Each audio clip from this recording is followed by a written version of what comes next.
राजधानी दिल्ली में SK children foundation द्वारा स्वतंत्रता दिवस के अवसर पर जनकपुर स्थित आर्य समाज मंदिर में कार्यक्रम का आयोजन किया गया।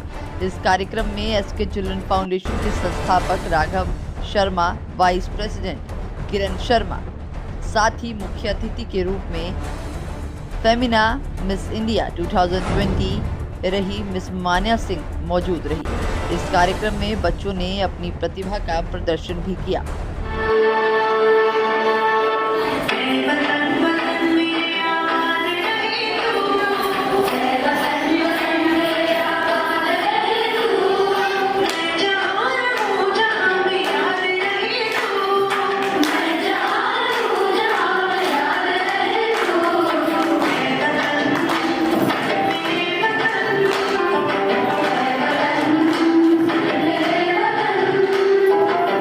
बच्चे आज बहुत खुश थे और हम हर साल इसी तरह का इंडिपेंडेंस मनाते हैं। और ये इस बार जो सेलिब्रिटी है माननीय मिस इंडिया जो बनी 2020 में, उन्होंने भी आके बड़ा एंजॉय किया और भारत माता की जय हर इंसान ने मनाई। राघव जी तो बहुत मेहनत करते हैं, काफ़ी सालों से देख रहे हैं, वो बड़ी मेहनत से लगन से जुड़े हुए हैं और अपने पूरा किसी तरह की कोई परवाह ना करते हुए बच्चों के साथ बिल्कुल मिलजुल के डाउन टू अर्थ उनकी सेवा कर रहे हैं और उनको प्यार करते हैं और सारे फंक्शन करते हैं। और इंजीनियरिंग पूरी उसने करी है लंदन स्कूल ऑफ इकोनॉमिक्स से और उस हिसाब से उसने करके और एनजीओ को ज़्यादा चूज़ किया कि जिससे कि मैं अपने देश को आगे बढ़ा सकूं और अपना कैरियर ड्रॉप करके बच्चों को आगे रखा।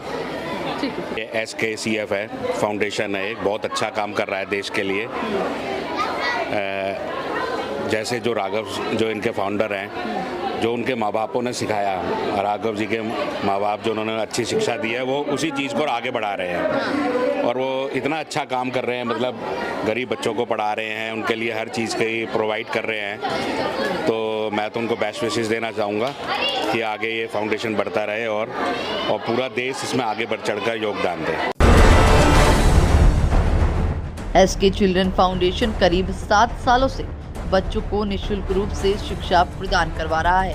इस एनजीओ का मकसद पिछड़े वर्ग के बच्चों को अच्छी शिक्षा प्रदान करना और उनके लक्ष्य को पूरा कराना है। पहले तो हम पार्क में घूमते थे, खेलते थे जब छोटे थे तो थोड़े, फिर एक दिन सर आए तो फिर सर ने कहा कि पढ़ाई क्यों नहीं करते, खेलते क्यों हो, तो इसीलिए पढ़ाई करने लग गए हम। सर हमें पहले पार्क में पढ़ाते, फिर धीरे धीरे एनजीओ एक नया आ गया तो उसमें पढ़ने लग गए। राघव सर।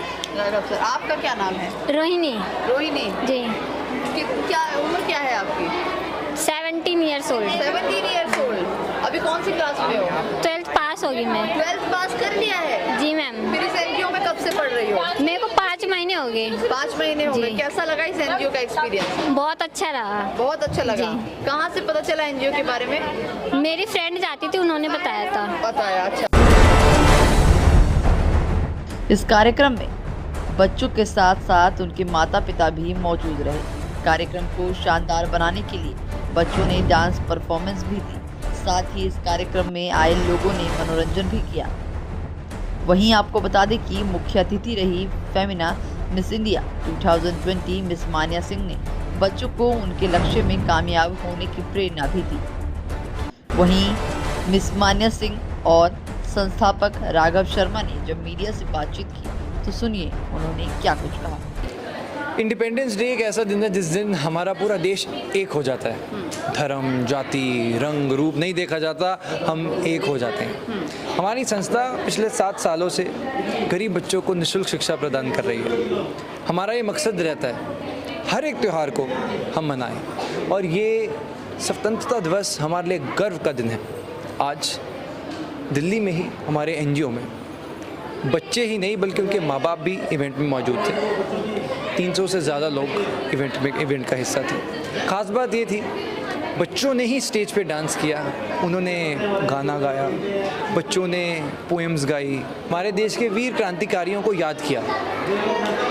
मकसद इवेंट का पूरा हुआ जब हमारे पास Miss India as the chief guest of the event उन्होंने हमारा साथ दिया। मिस मान्या सिंह स्पेशली मुंबई से हमारे इवेंट में आई, बच्चों को उनकी कहानी पता चली, ऐसी वो प्रेरणा बनेंगी बच्चों के लिए। उसके अलावा भी अलग अलग लोग, दिल्ली शहर के बहुत ही नामी लोग, इन्फ्लुएंशियल लोग जो कि बच्चों के लिए इंस्पिरेशन बन सकते हैं, वो हमारे इवेंट का हिस्सा थे। बच्चों के लिए रिफ्रेशमेंट्स, आइसक्रीम्स, खाने का अरेंजमेंट किया गया। एक अगर लाइन में कंक्लूड करूं तो इवेंट दमदार रहा और पूरे बच्चों में उमंग थी, भारत माता की जय के ललकारे थे और बहुत अच्छा इवेंट हुआ। बच्चों को आखिर में क्या संदेश देना चाहेंगे जो आज बच्चे आपके प्रोग्राम में शामिल हुए? देखा गया कि बड़े ही मेहनत करके डांस प्रिपरेशन भी करी इन्होंने। मैं सबको ये बात कहता हूँ कि अगर हम खुद को बेहतर बना लें, दूसरों की कमियां निकालने से अच्छा ये है हम खुद को एक बेहतर इंसान बना लें, पूरा देश अपने आप अच्छा हो जाएगा। छोटी छोटी चीज़ें, आप कूड़ा ना फेंकिए, लोगों से अच्छे से बात कीजिए, धीमे बोलिए। मतलब आप किसी से बेफालतू में जो चीज़ें हम अपनी लाइफ में हैं उनको अगर इम्प्रूव कर लें, गाड़ी अच्छे से चलाएं, ज़ेब्रा क्रॉसिंग से पीछे गाड़ी रखें, छोटी छोटी चीज़ें, हमारा देश अपने आप अच्छा बन जाएगा। हम अक्सर यही करते हैं, यार यहाँ खड्डे हैं, सरकार की ये दिक्कत है, किसी को ब्लेम ना करें, हम खुद इम्प्रूव हो जाएं। मुझे लगता है कि हमारा भारत देश बहुत ही उज्जवल है। जो इस वक्त हमारे भारत की पोजीशन है, अगर हम पूरे वर्ल्ड की बात करें, भारत देश छाया हुआ है। आप इकोनॉमी की बात कर लीजिए, आप इंडस्ट्रीज़ की बात कर लीजिए। मेरे फ्रेंड्स हैं जो अलग अलग कंपनी चलाते हैं, मैं सबसे एक बात सुन रहा हूँ कि भारत बढ़ रहा है और जो आज हमारी युवा शक्ति है, अगर उसको हमने सही दिशा दे दी, मैं गारंटी से बोल सकता हूँ भारत एक डेवलप्ड कंट्री बन जाएगा।